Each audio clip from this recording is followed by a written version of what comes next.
record. And somebody else is in. This is our 11th person. So we are now over the limit for Google Hangouts. Yay, Zoom. Boo, Google Hangouts. Yeah. Everybody should be here. Everybody should be here. Hello, Sean. So, welcome to yet another episode of the Ninth Sided Circle from beautiful, rainy, storming, basement flooding downtown Oakland. Our sump pump broke tonight. No! Oh, yes. So by this time tomorrow, the house is probably going to be floating. I'm very excited. I want to punch holes in the wall and put long oars out and just like row into the bay. Let me know if Noah's Ark passes by. I will definitely do that. So this is exciting today. We are going to be talking about a subject that is near and dear to my heart and that is almost never ever spoken of anywhere outside of the most secret Sufi circles in the world. You have to like go into caves and then swear oaths to never tell anybody and all of this kind of stuff. And then they might tell you about it if you're lucky. But I'm going to tell all of you guys about it because why not? So the subject tonight is going to be the introductory talk on what is called the hidden conversation. The hidden conversation is an interesting concept, and to understand where the term comes from, let me tell you a little bit about the history. So, early Islamic philosophy and theology for about the first 200 years or so was called kalam. Kalam means to speak, to have a conversation. It was a kind of Socratic method of questions and answers. And the idea was if you ask the right questions and you give the right answers, you will arrive at the truth. It was kind of a rationalist philosophy. The theologians of Islam were pretty much the caretakers of it. And then about 200 years after the Hijrah, y'all know what the Hijrah is? Yeah. Yeah. Anybody not know?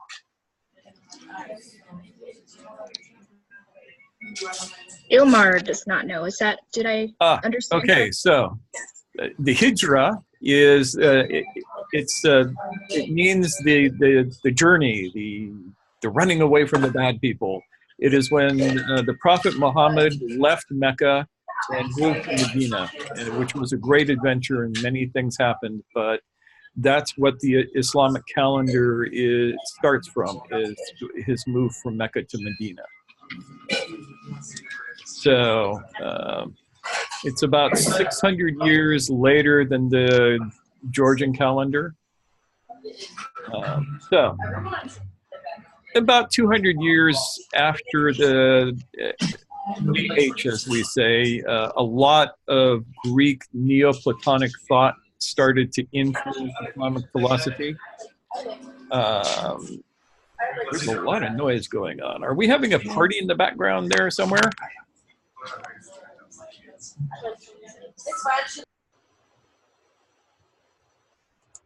Okay, that's better.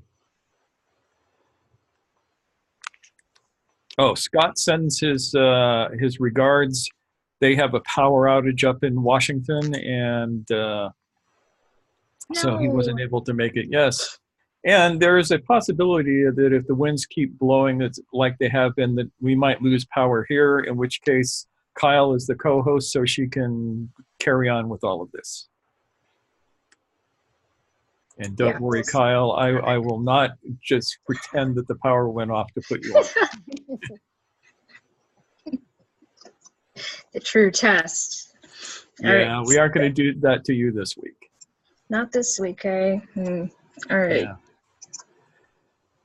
So all of this Neoplatonic philosophy led to a group of philosophers who were known as the separatists. working on their thoughts about Islamic philosophy and theology and stuff.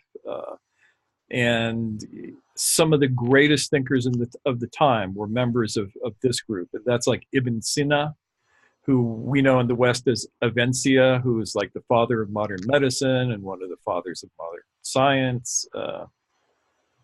Al-Farabi, another incredibly great scholar, and Ibn Rushd, just to name a few. And there was another group, the Asherites, which was a school of theology, who challenged them and thought that their philosophy was not the way to go. And that also included some of the greatest thinkers of the time, like Muhammad al-Ghazali and Fakhruddin Razi and a few people like that. So here you have two groups of incredibly intelligent, incredibly well-trained, well-schooled people who are arguing philosophy at a really high level. It would not be far-fetched to say that, at least in part, a lot of the friction between these two schools created the Islamic Golden Age. And you can see some of that. Al-Ghazali wrote a book called The Incoherence of the Philosophers, which is a really good read. And then Ibn Rushd wrote a book that was a reply called The Incoherence of the Incoherence, which was also a really good read. This is the kind of thing that happens when you get really smart people who actually know how to think, holding different points of view. But out of these two groups came science and art and philosophy and medicine and psychology and history and all of this kind of stuff.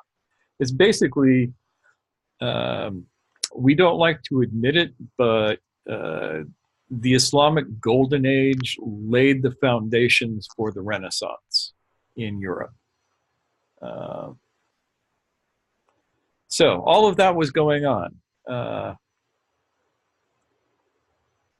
And there was a third group, which interestingly included Muhammad al-Ghazali's younger brother, Ahmed al-Ghazali. And one of their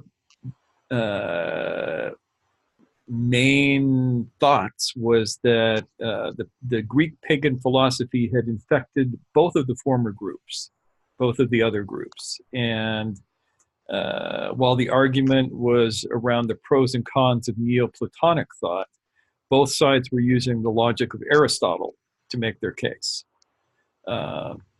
which is not necessarily a bad or terrible thing.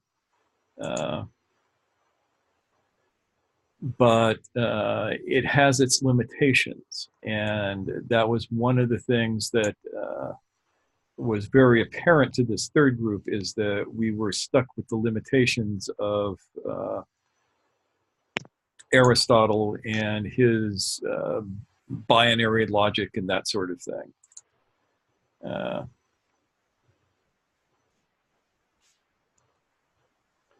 The third group, well,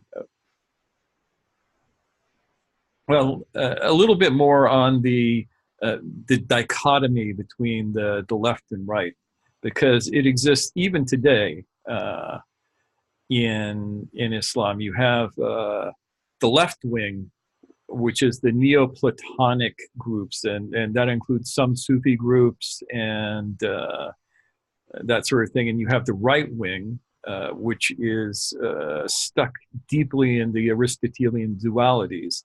The great example of that, and it pisses off a lot of Persians when I point this out, is Ayatollah Khomeini, who founded the Islamic Revolution in Iran, was a formidable Aristotelian scholar.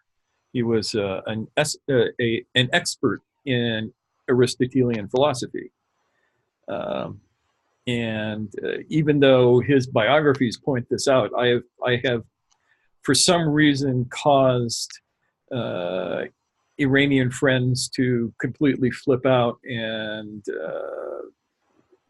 go nuts because they don't want to encompass that little thought. So this third group thought that the Kalam theologians were on the right track, but had dropped the ball, as it were, by adopting an Aristotelian approach. And they began to develop a different kind of philosophy that was known. I usually end up using the Persian pronunciation of this because that's where I originally learned it, and I defaulted to it. I put the Arabic up there, and Kyle can post it on the notes. They call it Kalam al-Batini, the hidden conversation, or the inner language.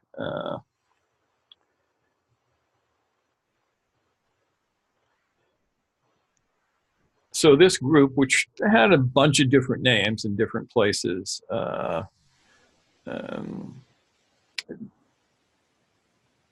they were interested in producing what is known in Arabic as yaqeen, which means certainty.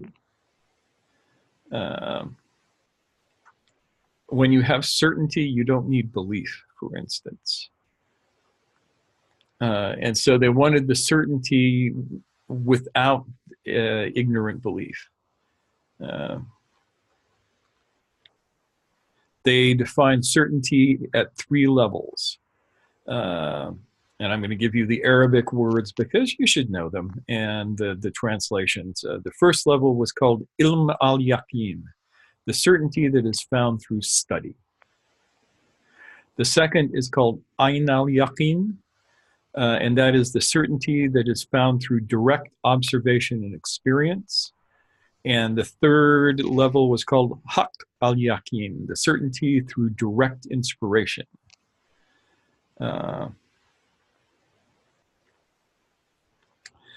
This group were the first pioneers of information theory, a study that they were convinced was necessary to approach certainty. One of the great writers was a guy by the name of Ibn Khaldun, who was,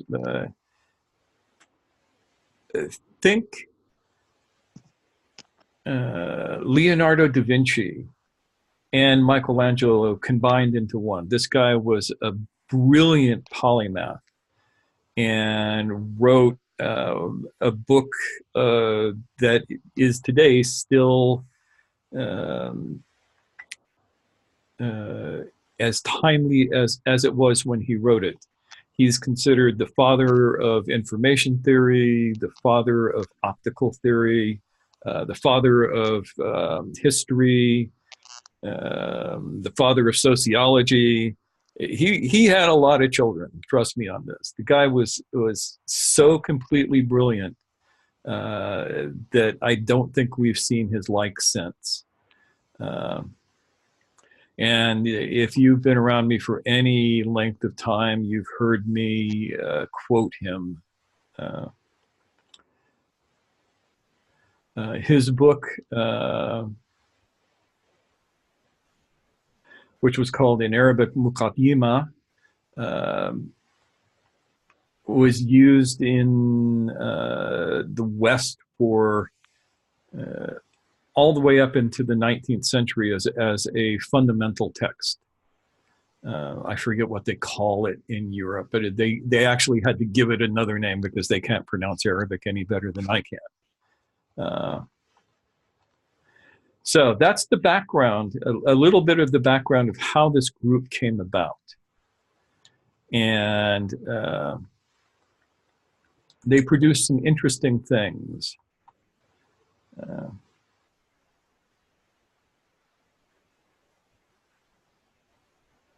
Okay. Yes, Ibn Khaldun. I love that guy. So Any questions before I go on the just the basic bits of history? Yes, no, maybe? Feel free to unmute or type in your questions. It doesn't. Yeah, either one. We have lots of bandwidth on this, so We paid money for this. Let's make the most of it. yes. There is something to be said for paid services. You tend to get better pictures, for one thing. Very much so. Yes. Okay, well, enough of that then. On to the next thing.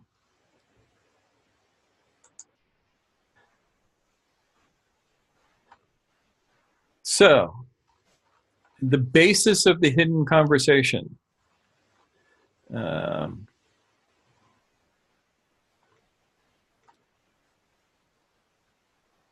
me pull up my notes here so I know what I'm talking about. Okay, it postulates that human beings have two different languages that we speak or can speak.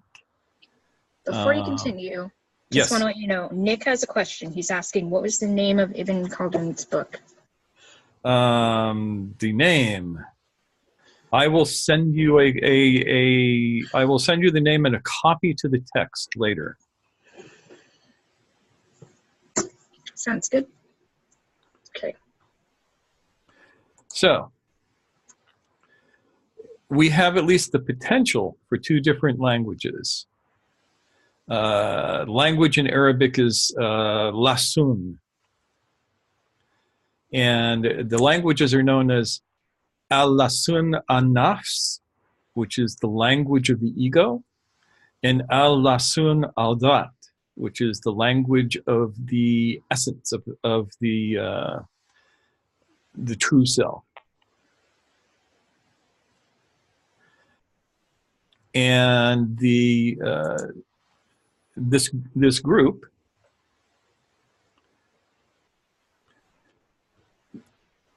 said that you can learn both of these languages, and you can learn to speak from and experience from the language of the essence with practice, and move away from the language of the ego.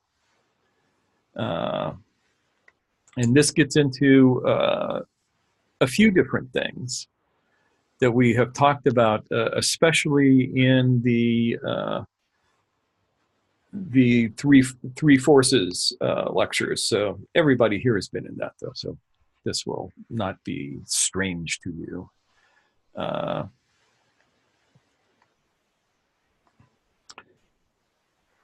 Yes, one of my notes on this. It is postulated that if one understands the process of each language, that it is remarkably easy to tell where a person is operating from. Even more importantly, if one trains oneself to speak consciously from al-lasun al-dat, then the essence will be awakened just by the process of communicating. Which gets me to a little story by Mr. Gurdjieff, which I have somewhere here. Here it is, which I am going to read to you.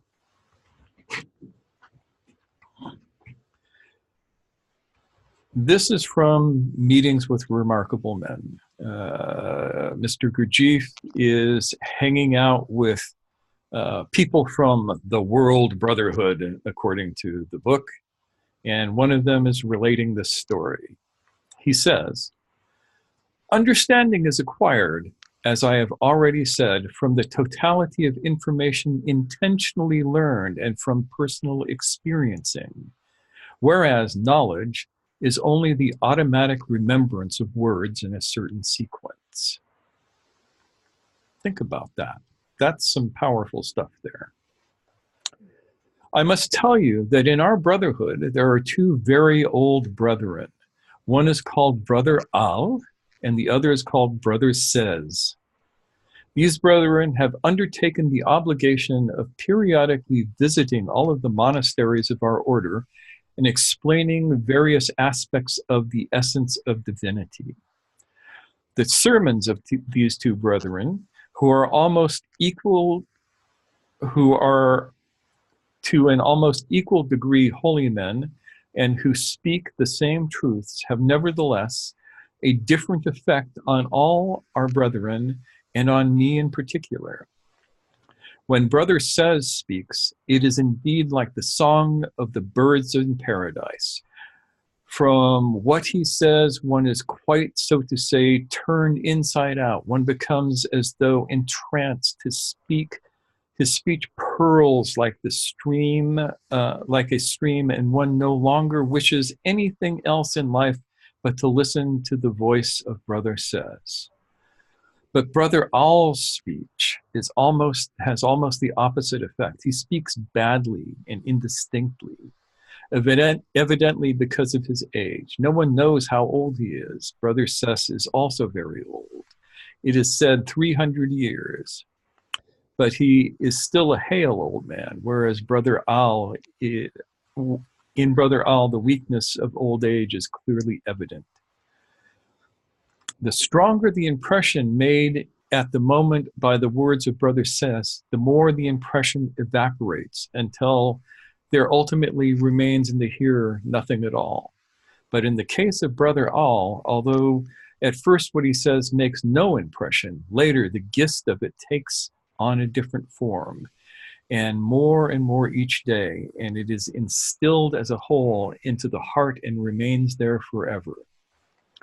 When we became aware of this and tried to discover why it was so, we came to the unanimous conclusion that the sermons of Brother Says proceeded only from his mind and therefore acted on our minds, whereas those of Brother Al proceeded from his being and acted on our being. So that is an example of the two languages. Again, I have to ask you before we go on, does that make sense? Can I have a question? Yes, of course. Because, you know, brother Says is the exact like Brother L, because L, is this an Arabic word? I believe they're both Arab words, yes. No, Says is like he says, he speaks, and Al also qal, it's come from the words qal, like he said. So what is the difference between the two terms? Yeah, the only difference is one's job is to speak from the ego, and the other's job is to speak from his essence. And okay. I would say that they were doing this as a demonstration for the various students, so that they could actually figure this out, to notice the difference, to actually begin to perceive the difference between what it is like to have somebody speak from being versus only speak from superficial thought. As if you have the multiple eyes and you're speaking from different perspectives? No, the multiple eyes would be one of the brothers, and the one eye would be the other brother. That might be a better way to put it. Does that make sense?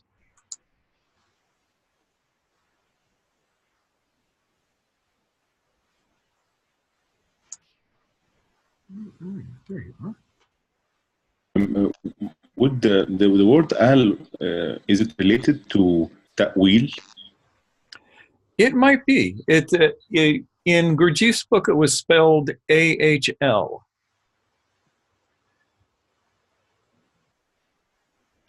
But I don't know which H it is in Arabic. So we would have to make a guess.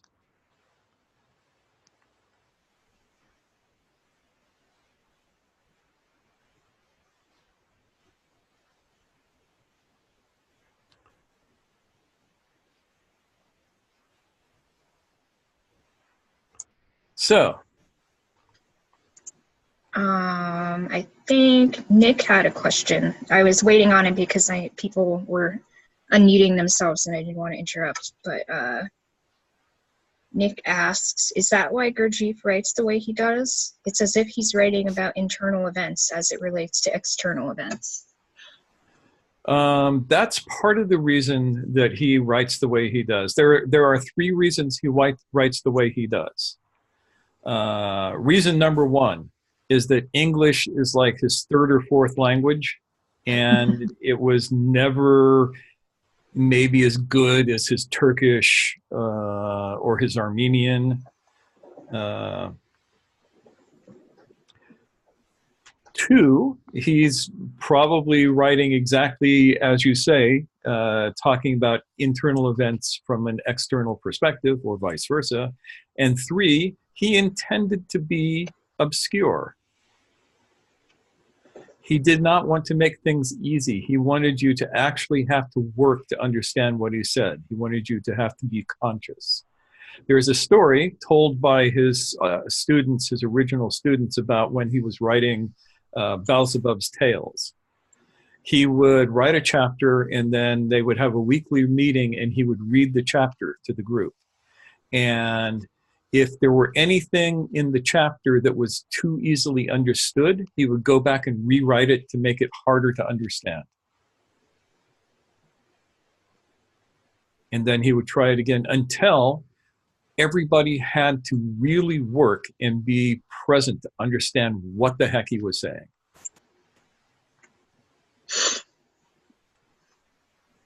So there is that.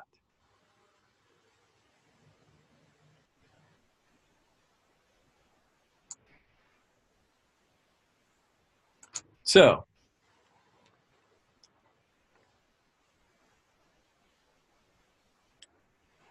now each of these categories can be broken down into 7 subcategories, and we are not going to do that tonight, but we will get to that in a later talk.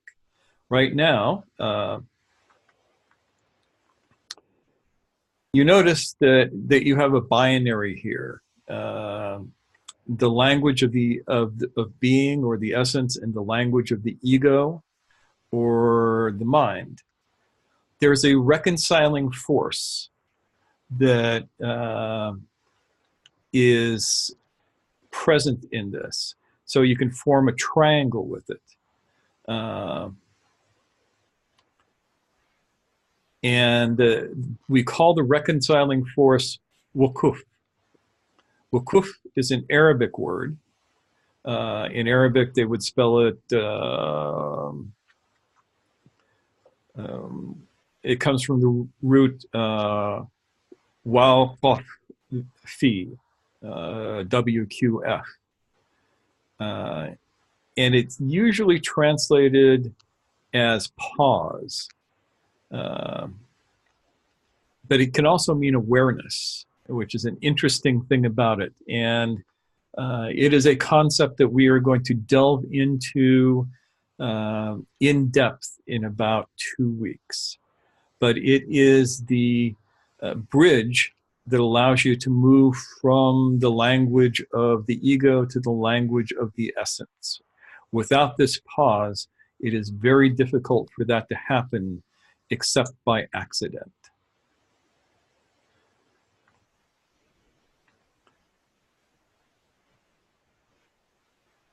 And, yes, Aaron, you are absolutely right. So, you might remember a couple weeks ago, we were talking about 2 concepts, afak and anfus. These are traditionally referred to as worlds, but they actually they mean modes of perception.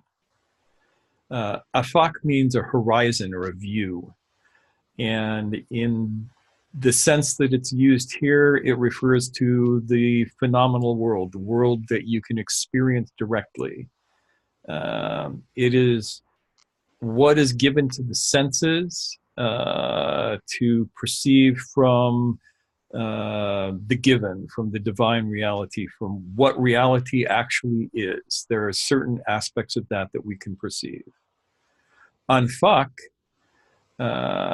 is limited by the constraints of the senses.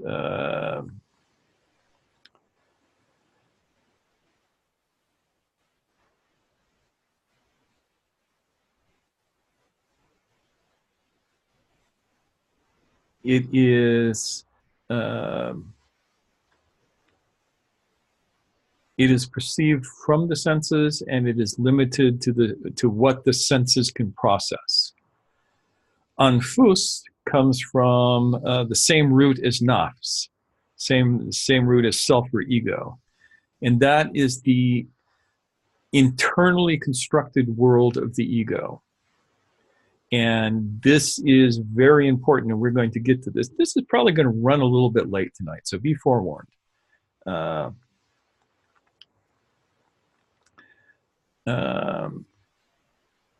So the anfus is the world that you make up inside yourself and you habituate yourself to. It is made up from memory, from habit, from conditioning, from learning, and all of the considerations that you have about all of the experiences that you can remember. Anfus is a veil over your eyes that keeps you from actually seeing life as it is. Afak is life as it is.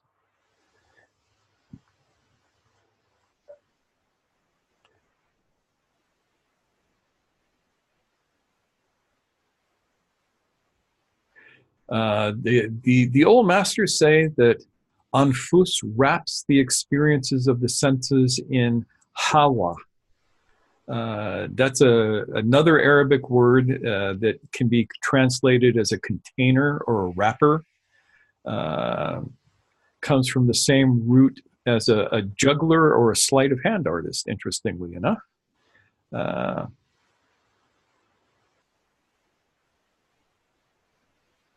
And you could describe it as hawa are the projections of the conditioning placed on phenomenal experience.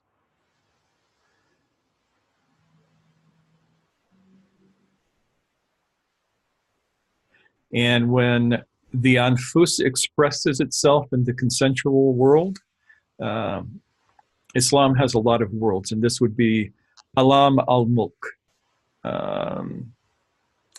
That's when we have the conversation of, or the language of the ego.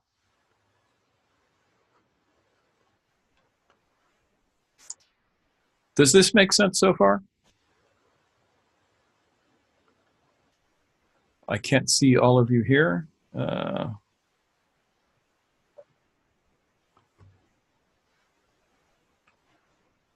From Nancy. Nancy says, in anfus, the insult, and insult is a very real and definite thing. And in afak, the insult is an event which can be viewed from different angles, but is no longer felt as an insult. That is very, very, I could not have said it better. In the afak, everything is just as it is. As the Zen guys say, first there is a mountain, then there is no mountain, then there is. The is no mountain is the anfus. There is all of this stuff. But once you get back to to the existence as it is given, it's just a mountain again.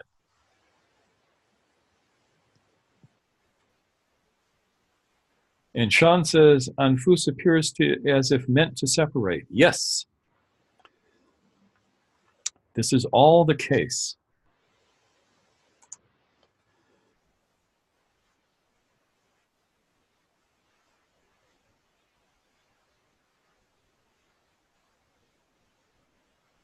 Back to my notes here.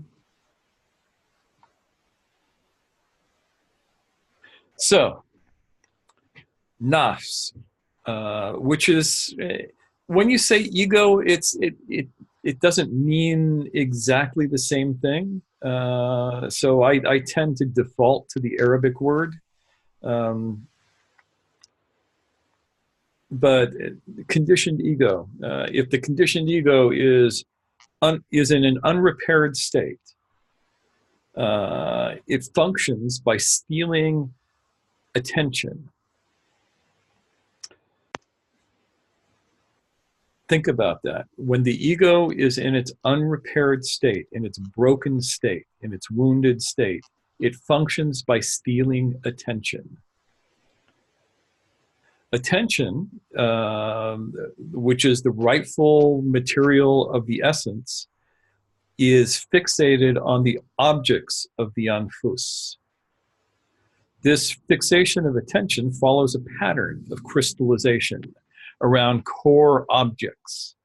This is what Mr. G was talking about when he described the idea of the chief feature.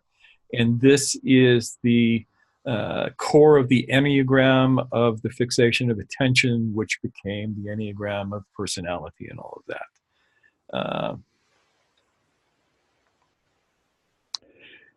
Now, here's the thing. When nafs uses this pattern of, when it uses this pattern of fixation to set up criteria for making heuristic, to make a heuristic matrix out of which to make choices. You all know what heuristics means?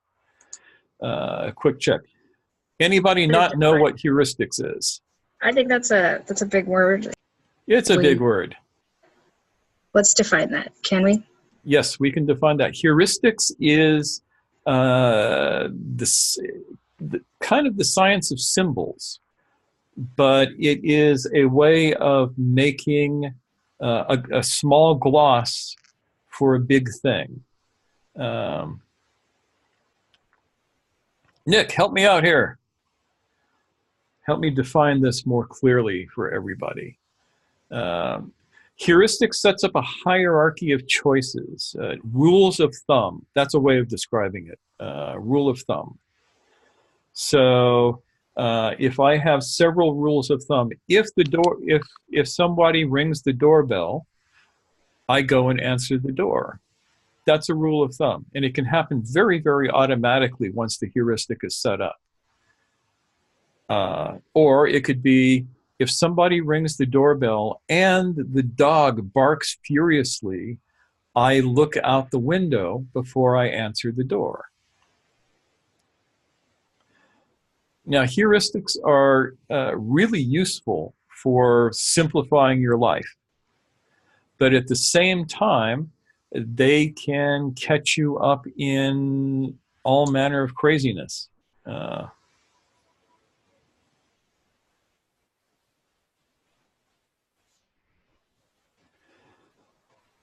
So think of heuristics as kind of rules of thumb. Now, what this means here with the nafs, the conditioned ego, creating a heuristic matrix, it has all of this stuff that happens subliminally. It happens below the level of consciousness.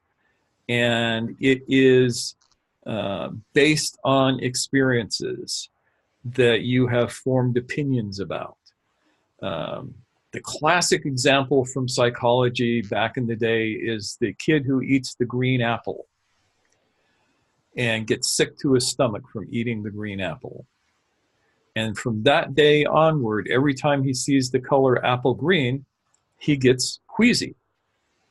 There is a heuristic association there that says, when you see the color apple green, it is going to be toxic and poisonous to you, and I'm going to remind you of that by giving you a quick stomachache. Even though we know many edible things that are apple green are perfectly good to eat. Does that make sense?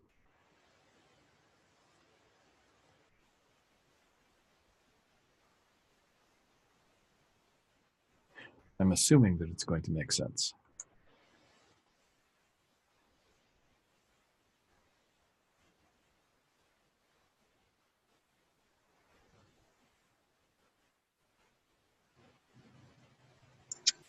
Nancy asks, how much are heuristics trained in by other people as well as based on experience?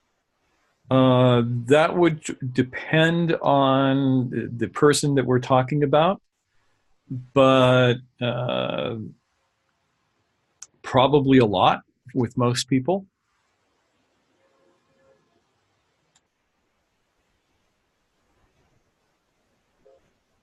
Now, here's the thing. When you're operating at this heuristic level, you're going to react to people and events heuristically if they have only 1 or 2 points of similarity to the objects in your heuristic matrix. So that goes back to the apple green thing again. And humans are really crazy this way. We tend to respond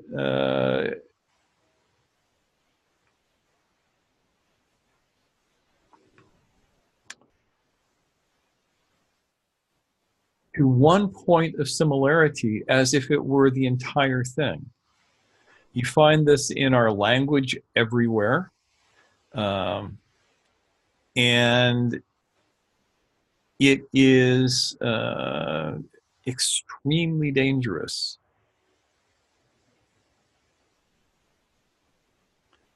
This is the basis, for instance, for racism.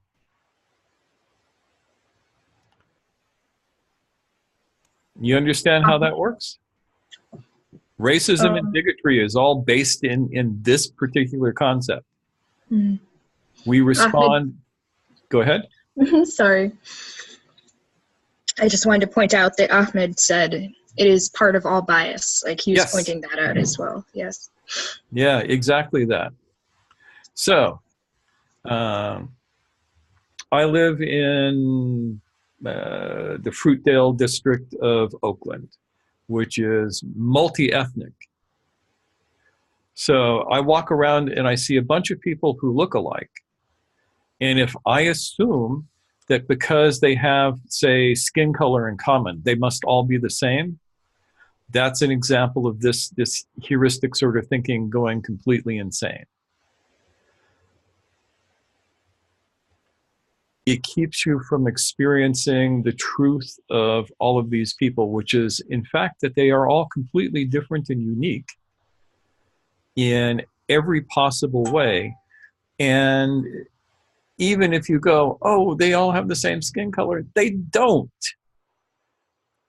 There is nothing the same about any of them. And yet we gloss it as if it were. Go figure. And Nick points out Wittgenstein has some really good writings on this. Of course, you have to be able to understand Wittgenstein, which is a task in and of itself, but that's okay.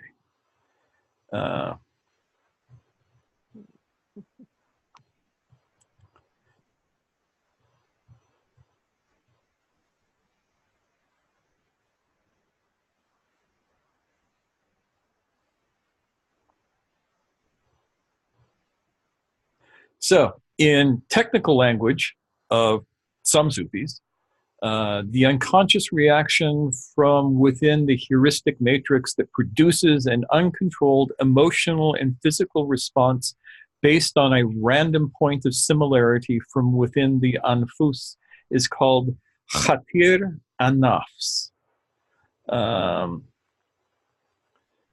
Khatir is another Arabic word. And the reason that I have to use the Arabic words is because the concepts do not exactly exist in the English language, so we have to borrow. The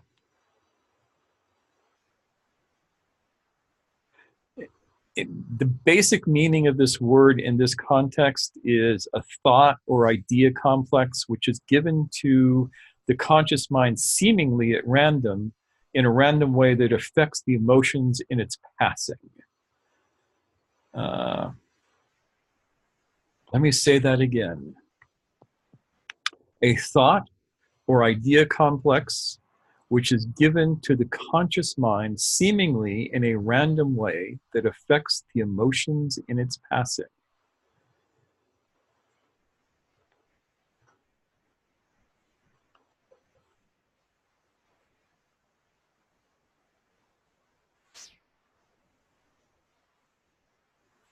Ahmed describes it as the inner voice. Yes.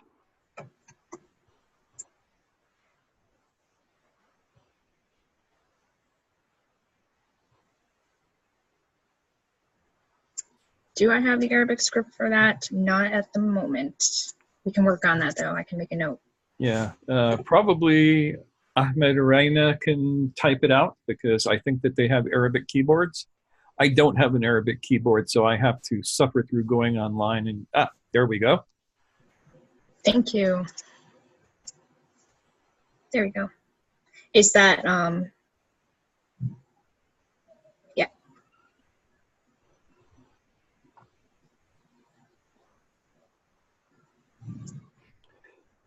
Yeah, so go ahead.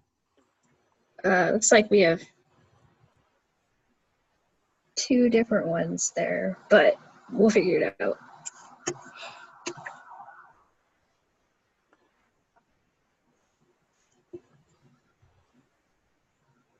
Oh, yeah, okay.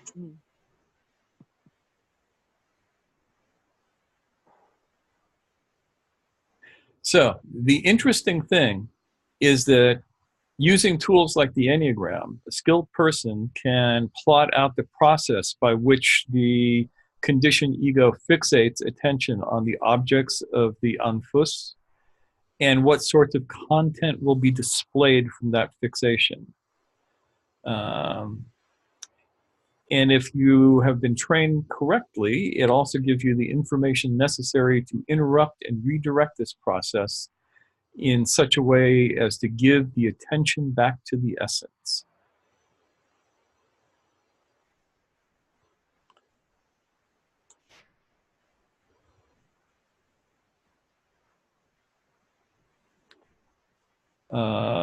Aaron asked, does this remove the random quality? Are you referring to what I just said?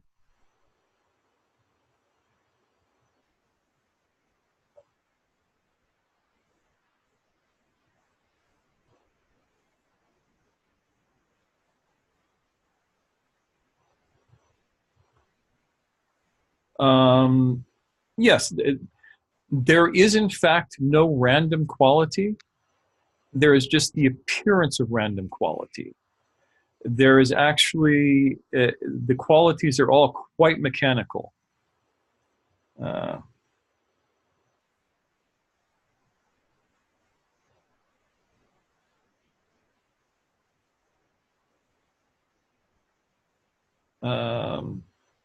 Sean, yes, it can, and it does, and that's where most of us live.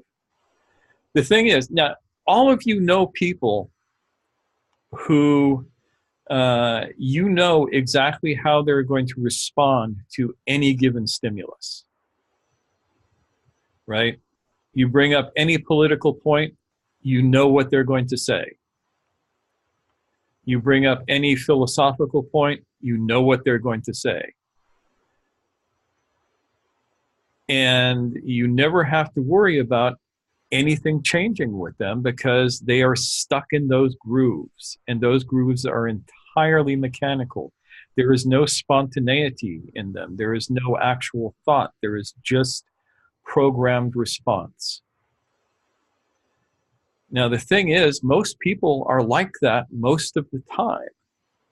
And the hidden conversation is the map by which you see both the powerful conditioning of the ego to the anfus, to the projected reality, to the story that we carry around in our heads, that we paint upon reality.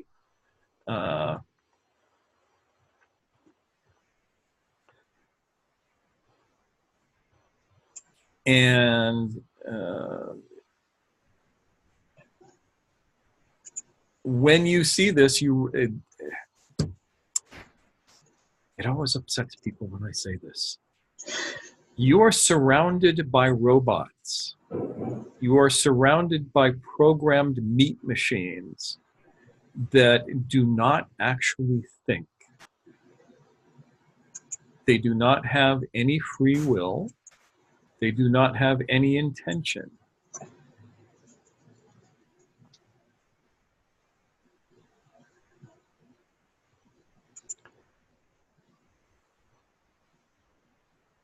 And we hate to think about that. And sometimes, here's the really bad thing, is that sometimes we are that.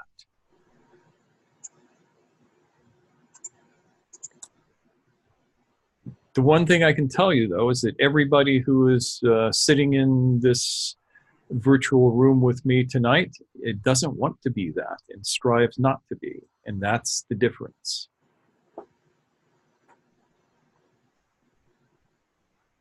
And it seems rather grim, but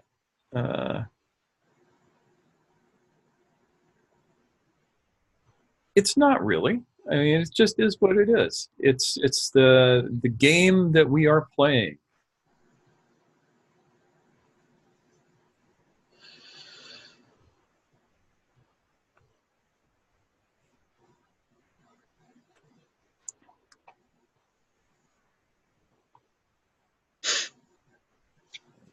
So that was an answer to Sean's question. Yeah. That attention can be taken by the anfus from the afak, and the answer was yes. Yes. All right. So I'm going to tell you now about, okay, where do you find the basis of this? And the basis of this is found in the 114th chapter of the Quran. This is a chapter, the name of the Quran chapters are surahs. And this is a surah that I would say every Muslim in the world above the age of 5 knows by heart. And even though we all know it by heart, we sometimes don't stop to think about what it's really saying. It's called Surah al-Nas. Nas means mankind.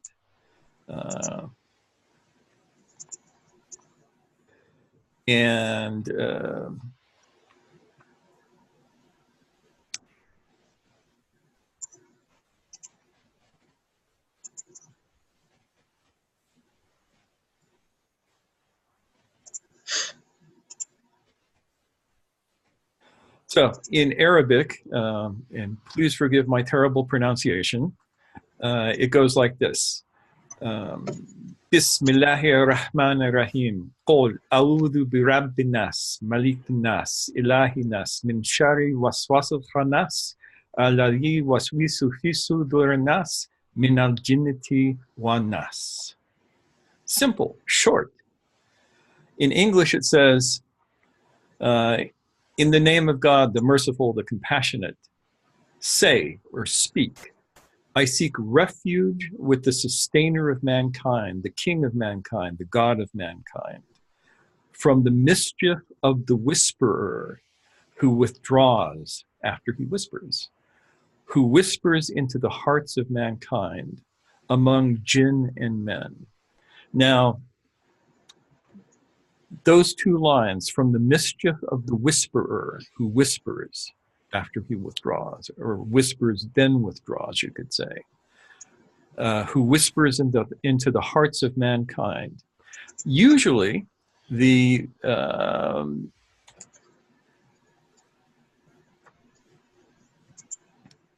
conventional thought is that that talks about Satan, who's out there whispering into our ears to do terrible things.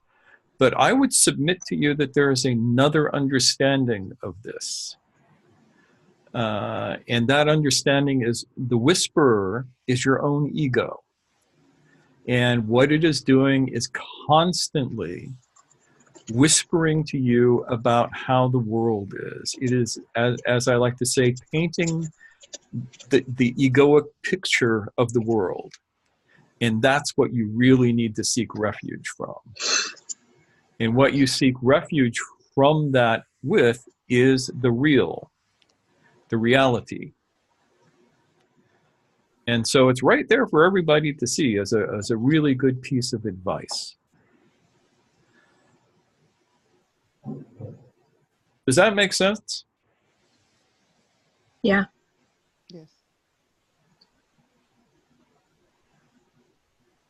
Aaron says yes. Good. Nick says yes. Dave says yes.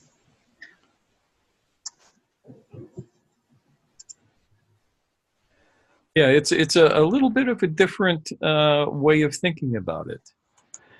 And the whispering is the conversation that is hidden.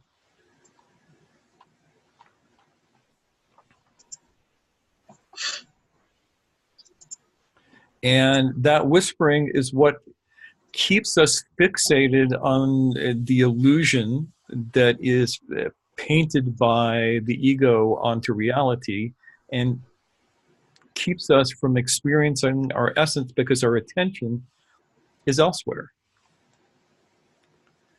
Now, what we need to do is interrupt that and redirect the process in such a way that it gives the attention back to essence, back to being. And being, as I have mentioned before, at its most basic level, being has only three qualities, which is attention, intention, and presence. Intiba, Nia, and Hadra, they say. And we're going to go into great lengths about that next week.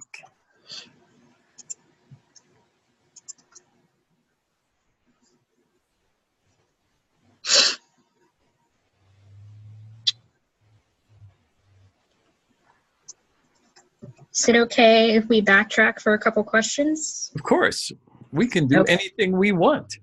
I just want to make sure people don't get, lost in the shuffle. But first, Nancy asked, were you saying that the skilled person can do that for themselves alone, or that they can also get other people more in touch with their essence? The skilled person can do that for themselves and can see the mechanism in the world. The really skilled person can help people get in touch with their own essence. There is there's sort of a gradient there.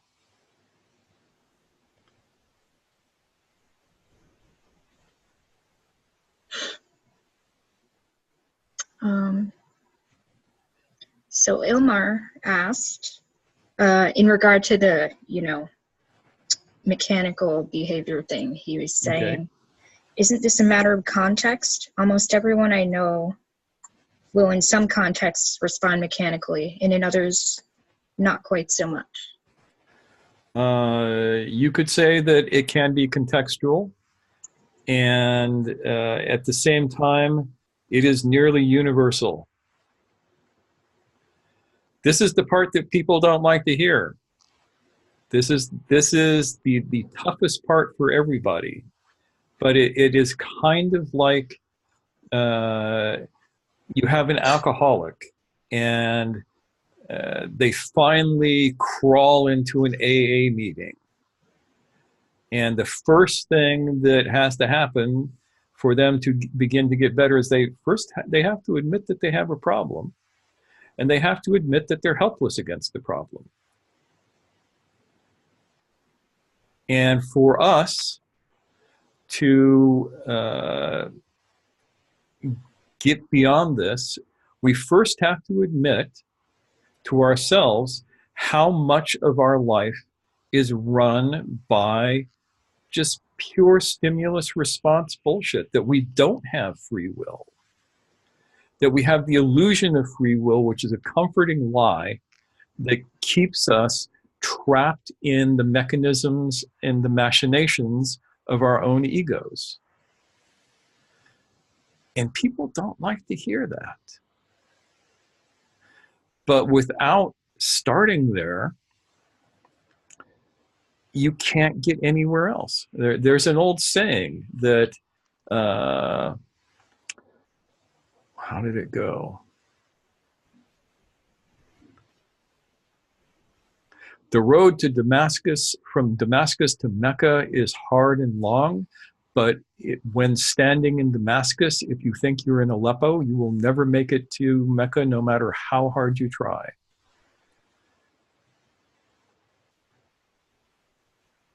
Which is to say, if you don't realize where you are to start on the map, you do not get to where you want to go, except maybe by accident.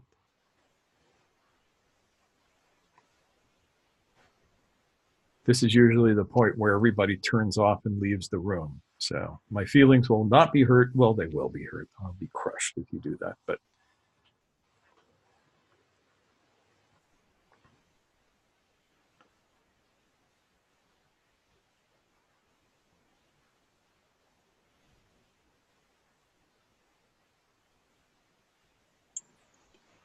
yes, and what Nick says,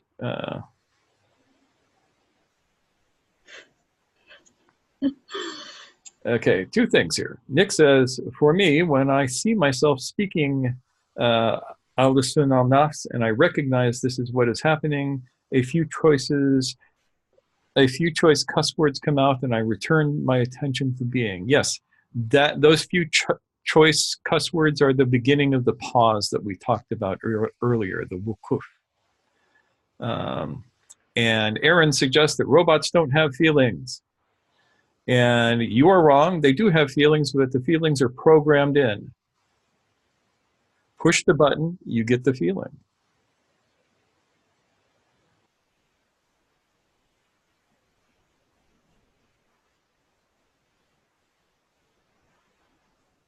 All right, any questions about this so far?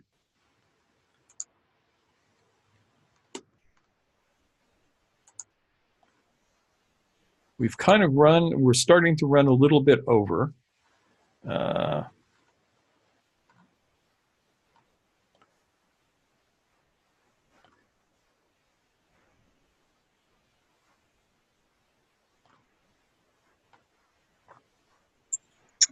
Nancy asks, is the modern attention economy making things worse? You know, I think so. Sometimes I'm not sure if it's actually worse or if it's just me being old and shaking my fist at the kids and going, get off my lawn. It could be either. My sense is that it's worse, but I realize that old people tend to look back with rosy colored glasses on the past and go, oh, things were so much better back then. These kids nowadays. But all seriousness aside, I kind of suspect that it's getting worse because I noticed as I move through the world how fixated people are on the objects of so-called information. I get on the BART train and everybody's with their phones like this.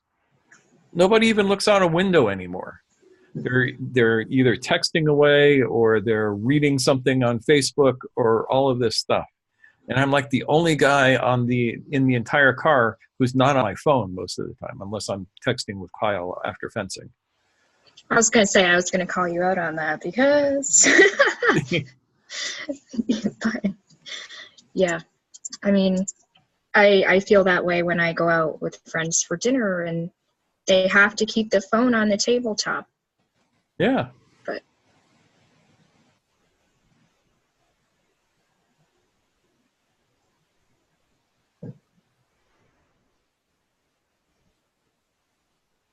okay, a bunch of stuff coming up. yeah, lots of thoughts on that. Let's see. So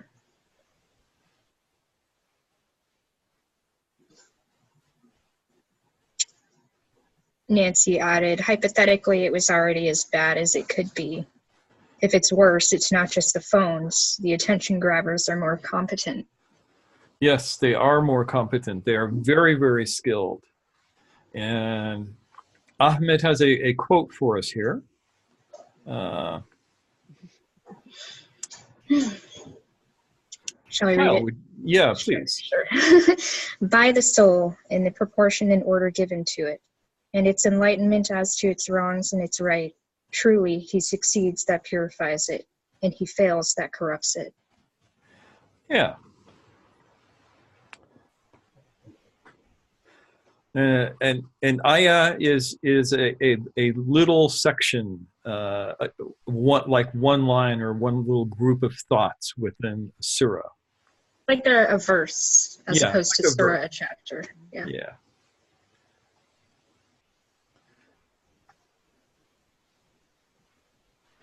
And Dave says, the hidden conversation is the knowledge that there are these two languages and also the training to become bilingual. Yes, not just to become bilingual, but to become a master of both languages. If you remember back when I was talking about the mythology of the path, we talked about the concept of being a master of the word. This is what we're talking about. When you become a master of the word, you can speak both of these languages fluently and you have control over them. And then all of a sudden, you can do things that often appear miraculous. They aren't, but they seem that way. Magicians do what's called sleight of hand, right? This allows you to do what I call sleight of mind.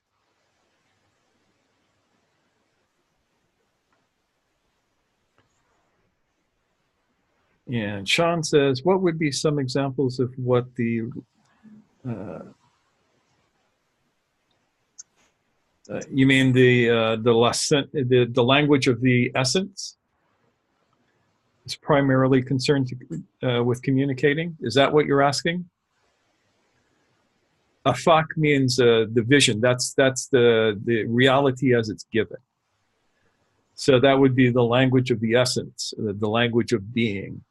And it's concerned with communicating experience as it actually is, without all of the trappings. The example I like to use here is for anybody who's ever read Stranger in a Strange Land. There is a concept in it of what's called the fair witness. And within the book,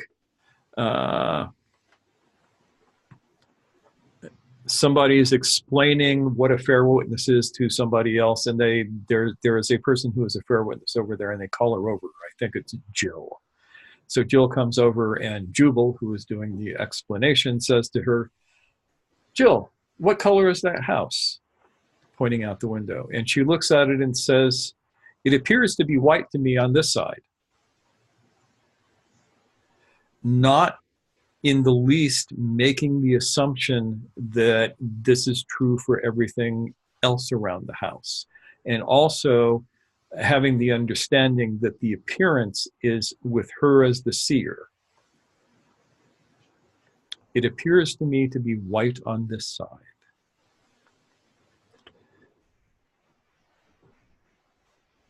And this gets us back into phenomenology.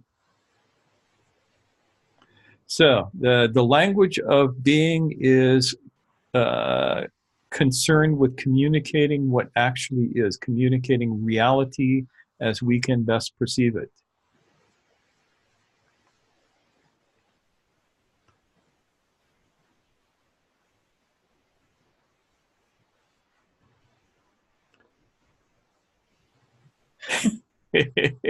Of course. Of course.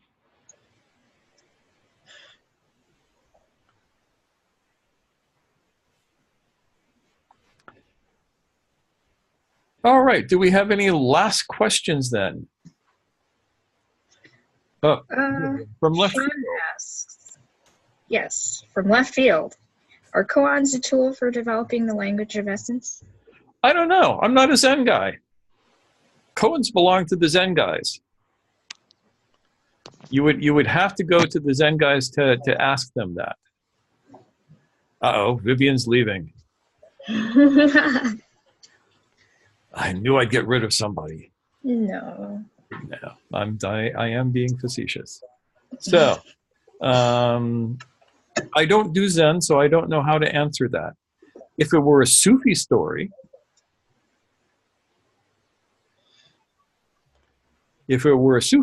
I would say yes. Sufi stories are designed to move you from the language of the ego to the language of being.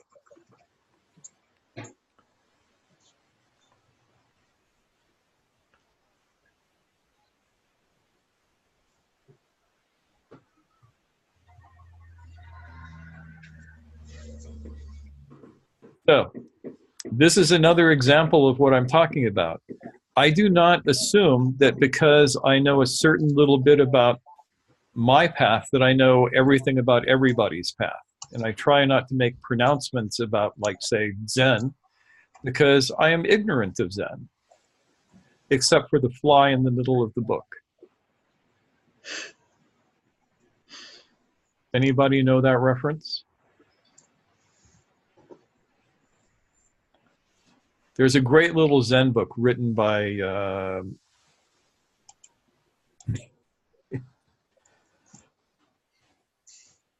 yes, Suzuki. He wrote this book. You're reading through it, and you just open up you flip to the next page, and all there is on it is a picture of a fly sitting there, and it's a visual koan, and it makes you go, Yep, D.T. Suzuki.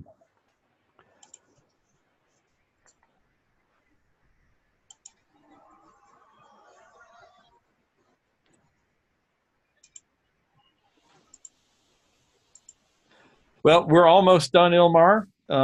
So if you need to take off, that's okay. I will talk to you tomorrow. I'm really looking forward to it. And at this point, we're just sort of chatting.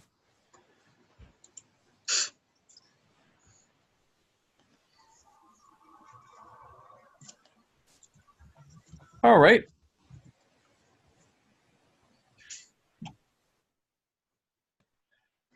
Well, then I am going to thank you all for participating with this, and I'm going to tell you that next week we are going to connect this to the 8 precepts of the Khwaja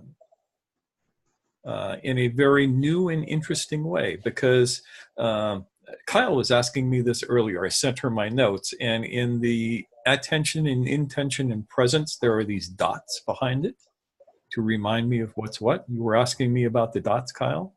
Mm-hmm. The dots have to do with the 8 precepts and how they fit together with each of those 3 processes. Okay. So we are going to delve into that as a incredibly useful tool for learning how to develop the language of the soul and master the language of the ego. You don't master the language of being, you just experience it. But you can master the language of the ego and basically make it your bitch.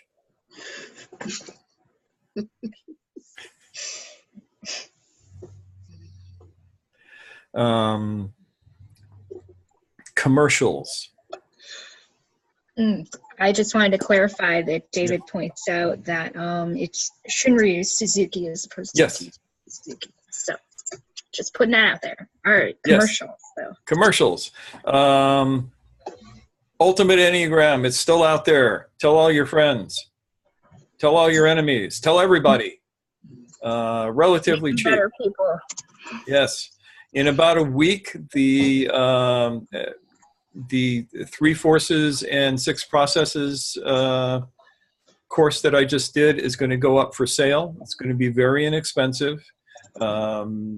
You guys have been there, so you don't need to buy it. But if you know somebody who missed out on it, who should really need to hear it, you can tell them.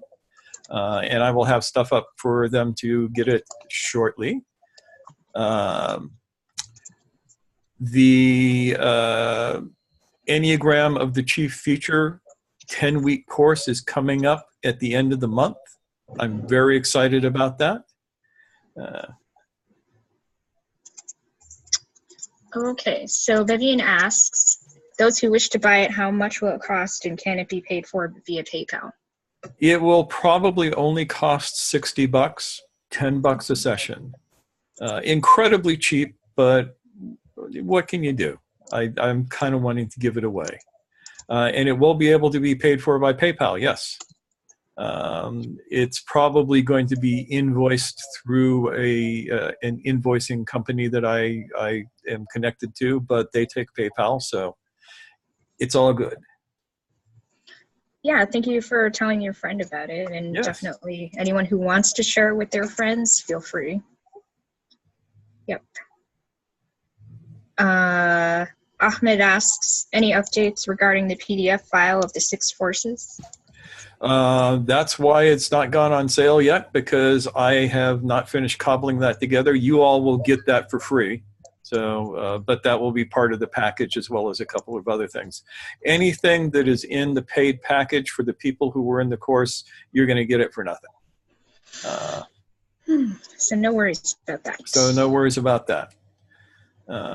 Yeah, there will be something, a link posted on our little messenger group that tells you where you can download it from. And Vivian, are you asking about the new program? No, the old one. I mean, the one that he was just doing the commercial for, because I have 1 or 2 people who were asking me about it. Yeah. They live here in Europe, and so they're not propense to get up at 4 o'clock in the morning. That's understandable. I wouldn't get up at 4 o'clock in the morning for me. I feel very lucky that participate, but at their own time frame.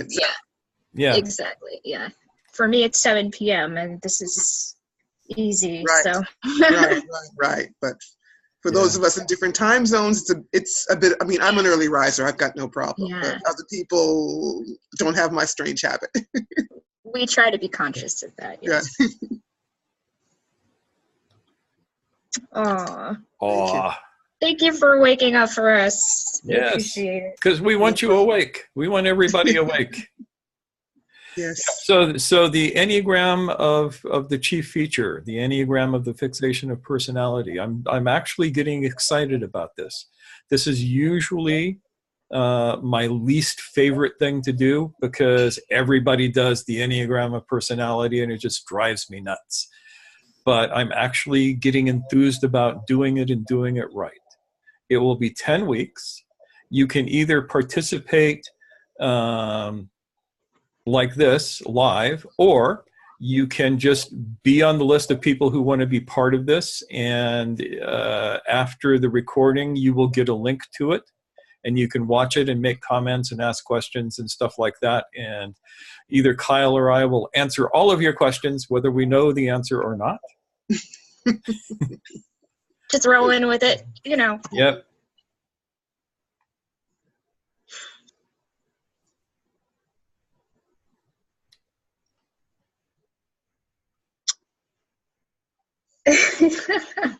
Sean says, I'm going to have to make an Enneagram of waking up in the morning. Yeah. Yeah. I feel you on that.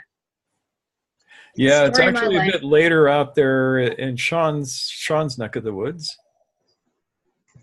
It's like 11:30 out there or something. Are you going to make it, Sean? Stay with us, man. David says, coffee is all 3 days. Absolutely. All right, so that finishes the official part, and I thank you all for being here. And this is me signing off from beautiful downtown Oakland, California, and we will